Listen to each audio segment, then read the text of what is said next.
هذه رسالة للعلماء المنافقين، وهذه رسالة كمان للناس اللي بيقولوا عنهم إحنا رجال الدين، إحنا مشايخ هذه الأمة، إحنا معنا شهادات ومعنا دكتوراه ومعنا يعني مراتب طيبة، إحنا كل الناس بتحبنا. أنت بتطلع لي في المساجد، أنت بتطلع لي في المساجد إيش تتكلم؟ بتطلع لي على منصات التواصل الاجتماعي إيش تتكلم؟ عن الوضوء، عن التوبة. هذا شيء عظيم بإسلامنا، ولكن هذا الشيء ما بيغنيك عن انه انت تنصر اخوانك في شمال غزة. اخوانك في شمال غزة قاعدين هنا بنباد وبيد، دقنا اصناف الموت، ناس منا انحرقت، ناس منا ماتت، في ناس عطشانة، في ناس جوعانة.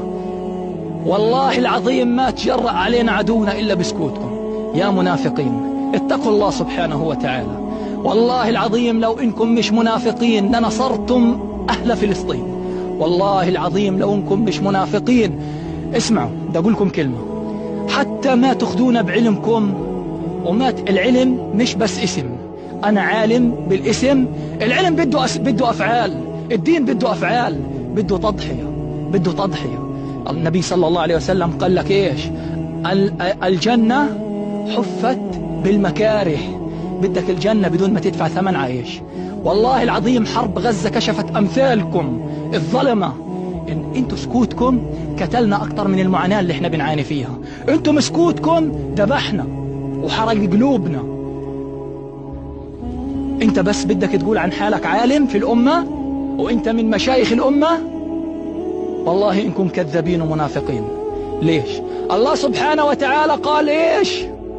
وقل اعملوا فسيرى الله عملكم ورسوله والمؤمنين. النبي صلى الله عليه وسلم ايش قال لك؟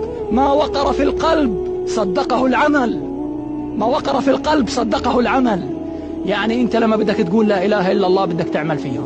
يعني انت لما بدك تقول انا عالم بدك تعمل في علمك، لانه انت حملت امانة بس خنت الامانة. بتعرف ليش انت منافق؟ النبي صلى الله عليه وسلم ايش قال؟ قال صفات المنافقين ثلاث، بدي اذكر لك واحدة منهم: من ائتمن وخان. انتم ائتمنتم على دين، على أمة محمد بدينكم.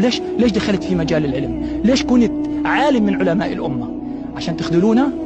الله سبحانه وتعالى بنظر إلكم وشايفكم، شايف كيف خذلانكم.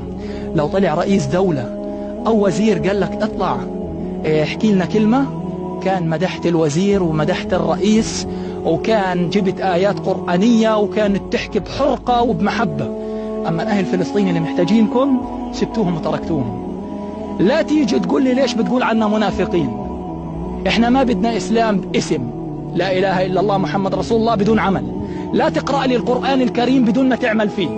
لا تقرأ لي الاحاديث النبوية وتقول لي النبي صلى الله عليه وسلم هو اللي علمنا الدين واحنا بنتبع سنته، وانت مش متبع وصية النبي صلى الله عليه وسلم. انتم خنتم النبي صلى الله عليه وسلم. والله العظيم احنا اليوم محتاجينكم في هذه الدنيا. احتاجناكم وطلبناكم تقفوا معنا، بس انتوا سبتونا. بس يوم القيامة راح تحتاجونا وراح تجولنا وتقولوا لنا اشفعوا لنا. لا لا لا لا، راح نقول لرب العالمين يا رب هدول الناس خذلونا، يا رب هدول اتعلموا العلم وكتموه، اتعلموا العلم وادعوا انهم اهل الاسلام واهل الدين وسبونا. يا رب يا رب زدهم فوق عذابهم عذاب. والنادي على النبي صلى الله عليه وسلم قل له يا رسول الله، يا رسول الله هذول الناس خانوا عهدك وخانوا دينك وكتموا دينهم وما ائتمروا بأمرك ولا مشوا بوصيتك. يا رسول الله لا تشفع لهم.